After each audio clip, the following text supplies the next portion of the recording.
Friends came छो मजा में। तो आज આપણે બનાવવાના છે પનીર। તો ચાલો આપણે આજે પનીર બનાવવાનું શીખવાડીએ। તો પહેલા આપણે દૂધ લઈ લીધું છે, પછી આપણે ગેસને ચાલુ કરી દઈશું। એના ઉપર આપણે મૂકી દઈશું દૂધ।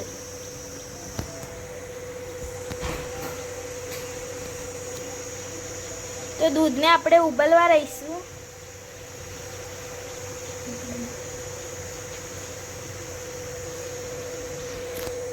આ દૂધને આપણે થોડીક વાર માટે ઢાંકી દઈશું।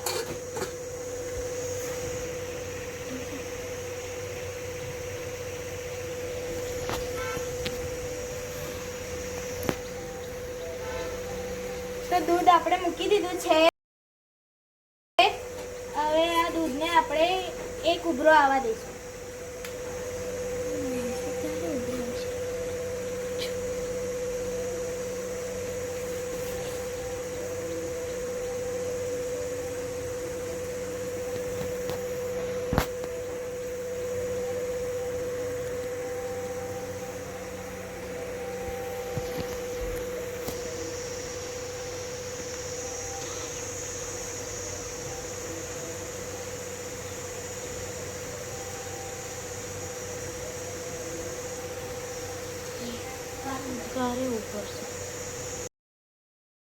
દૂધ આપણે મૂકી દીધું છે।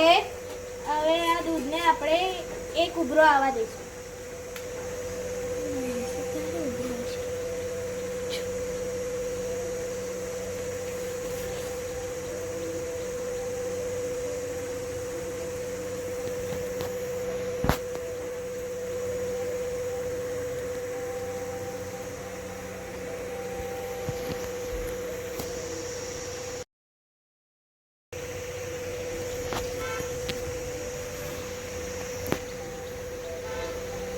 તો દૂધ આપણે મૂકી દીધું છે।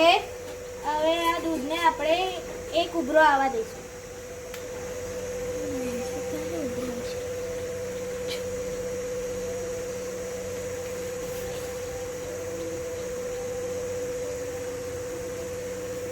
તો ફ્રેન્ડ્સ આપણે અહીં તમે જોઈ શકો છો કે આપણા પનીરના દૂધને અહીં આગળ ઉભરો આવી ગયો છે। બારે જો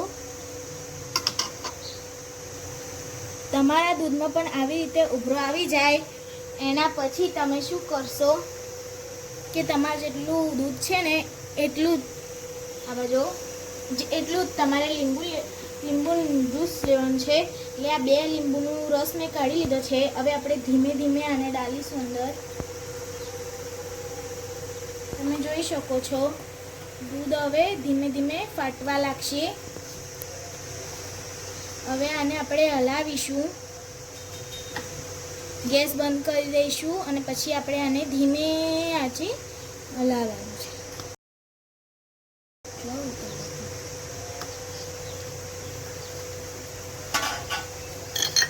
તમે બધા જોઈ શકો છો આપણું દૂધ કેવી રીતે ફાટી ગયું છે। આ તો મસ્તીનું ફાટી ગયું। પછી આપણું આ દૂધ ફાટી જાય એના પછી આપણે વ્હાઈટ આવો કકડો લઈ લેવાનો છે, સાફ એકદમ। પછી આને શું કરીશું આપણે અહીંયા આવી રીતે મૂકી દઈશું। તમે જોઈ લીધું છે। હવે આપણે જે આ દૂધ ફાટી ગયું હતું તેને લઈ લેવાનું છે। હવે આને લઈને આપણે આમાં નાખી દઈશું।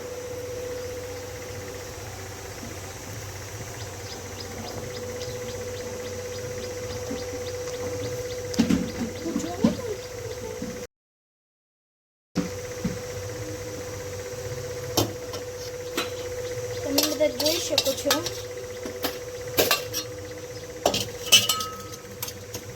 કે આપણે મસ્તીનું કરી નાખ્યું છે। હવે આને આપણે લઈ લઈશું।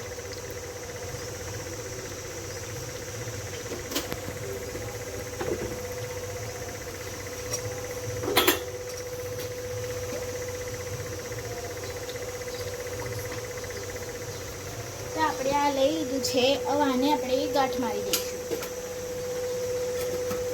આ રૂમાલનો જે છે ને તેને લઈને આપણે આને ગાંઠ મારી દઈશું।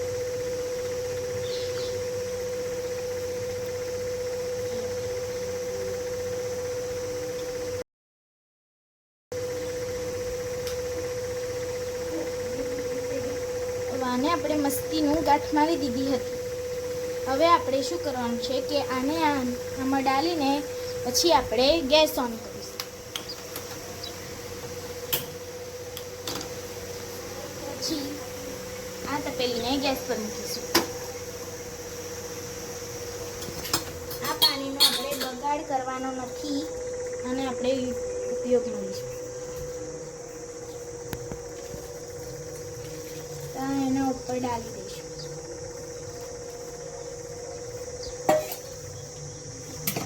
આમાં પણ સેમ એવું રિપીટ કરીશું. આમાં પણ આપણે એક ઉભરો આવવા દઈશું.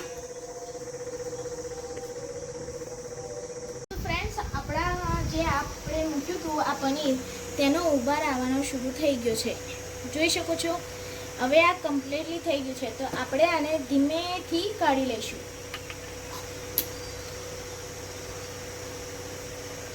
હવે આને કાઢીને આપણે આમાં મૂકી દઈશું. આમાં આપણે આનું પાણી નીચોડી દઈશું અને હવે આપણે આને ઠંડા પાણીથી ધોવી લઈશું. જોઈ શકો છો ફ્રેન્ડ્સ, તમારે આવું જ કરવાનું છે. આ થોડું ગરમ છે, પણ તમારે પણ ધ્યાન રાખવાનું, તમારો હાથ જલે.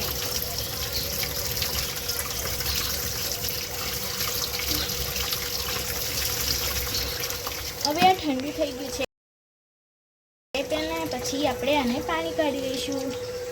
જોઈ રહ્યા છો, એકદમ કમ્પ્લીટલી આપણે પાણી નીચોડી લીધું છે.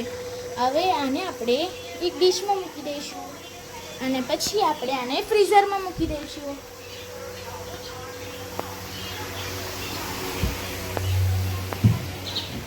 તો આપણે આને ફ્રીઝરમાં મૂકી દઈશું. તમને મારો વિડીયો ગમે હોય તો લાઈક કરજો, શેર કરજો અને સબસ્ક્રાઈબ કરજો. Bye bye.